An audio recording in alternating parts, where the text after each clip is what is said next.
as he mentioned, is personal. But is the reason why young people are going out of Nigeria in droves primarily because of the economy? Is it that bad, or are there any other issues that are creating this problem? My joy basically is from what he just said. He said after landing in Nigeria, you get to the airport and you say the sign of the cross that, oh, thank God I'm in fatherland. Mm-hmm. And after 3 weeks, you want to go back. After saying, thank God you are in fatherland, what is wrong? If you have said you were in the airport just 3 weeks ago. Well, I'm asking you, what is wrong? Yes, that's where I'm coming to. You have said, thank God you are in Nigeria. And after 3 weeks, you want to go back. Then something must be wrong. I'm coming there. No, you haven't answered my question, yes. So I have to move on because it looks like we're just going round in circles. I'm very sorry. I'm sorry, Divine. You have to allow me to move on. Okay. Because you are actually sat next to a man who I've heard described as a self-made millionaire. And for you, you've made your fortune right here in Nigeria. In fact, Edo State is where you're from. And when you hear young people say there's no hope for the future, there's nothing to do in this country, what do you think of that? Well, thank you.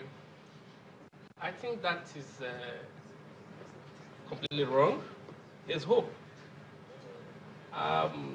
For those of you who know little about my history, I started trading from when I was very young. There's no hope anywhere than the one you create for yourself. There's no greener pasture anywhere than the one you create for yourself. Whatever your life will eventually become is what you want it to be. Now, the Europe we are talking about, the America we are talking about, I've traveled around these places. But you know what? Each time I go out there, our people living there, they end up serving me for the period I'm going to be around. I didn't make my money there. As a matter of fact, after graduation from school, I traveled abroad to stay, at least to relocate. But 3 weeks after, I discovered that the place was not meant for me. Yes, the reason is this. I could not see myself jumping from one room to another or running from pillar to post because of police. I could not imagine myself or subject myself to the level of dehumanization and humility that was associated to the fact that I was a foreigner. So what did I do? After 3 weeks, I came back home. I started all over again. I started a company, a paint manufacturing company called Intercontinental Paint with just 18,000. From 18,000 naira in 2006, we've been able to grow the company to where it is, to the extent that last year we were recognized by the United Nations. We have branches in a lot of states in Nigeria. We have a branch in Uganda to serve the whole of the East Africa region, and we are still busy expanding. Now the question is, what is the difference between me and you, or every other person who wants to go to Europe to stay? There's no difference. The only difference is that I decided to stay put and build something. There is no free meal anywhere. Europe is much more difficult than Nigeria. America is much more difficult than Nigeria. Yes. See, you are from Benin. And those of you that reside here, there's a way somebody will start running after you now or chasing you, and you know the different corners to enter. But come to Lagos. Lagos is not your land. One mistake, you are gone. You may decide to jump over a fence, and the other side is a well. You jump into it. Okay, I just want to get a sense of how much you're saying is really reflecting with the audience. I mean, we do hear a lot of people like you saying, stay home, let's try and make it here. But let's be real, dear audience. How many of you today, given a chance, would go to Europe or America to try and make a life for themselves? By show of hands. Let me. I need you to raise your hands, please, so we can see. All of you? None of you? Some of you? Okay, so it sounds like it's pretty divided. I want to bring in at this juncture the Honorable Commissioner for Youth and Special Duties in Edo State.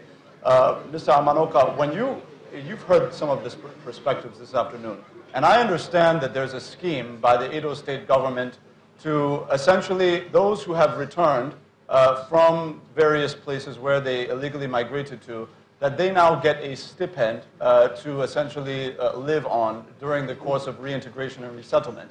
Now, we've heard complaints that that payment has not been paid to some of those who should have been paid. Is there any kind of inconsistency or shortfall from the government's vantage point in terms of their responsibility to ensure that there is effective resettlement and rehabilitation of those that have illegally migrated? Okay, thank you very much for this outing, this town hall meeting. First, let me speak to the earlier issue of what we think the push factor is, why the interest. Yeah, please go ahead. To live. I will approach it from a bit of a different angle. I think from what we have found, what I have found in my time being the youth commissioner in Edo State, that the Edo State youth, being a female or a male, they are largely very energetic people. They are largely very intelligent people and very ambitious people.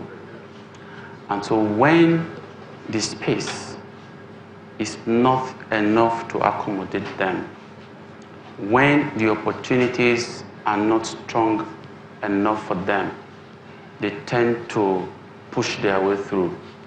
They tend to create or look forward to those greener pastures, whether real or not. And that is what the human traffickers take advantage of. Young, intelligent people who want to deploy their energies, because the journey of the Mediterranean Sea or the Sahara Desert is not for the weak, it's for the strong. Mr. Amanoka, you will certainly conclude your thoughts, but let me ask you to just pause for a moment. We're going to take a very short break, and we're going to be back in a moment for you to conclude that thought. Our viewers, please do stay with us.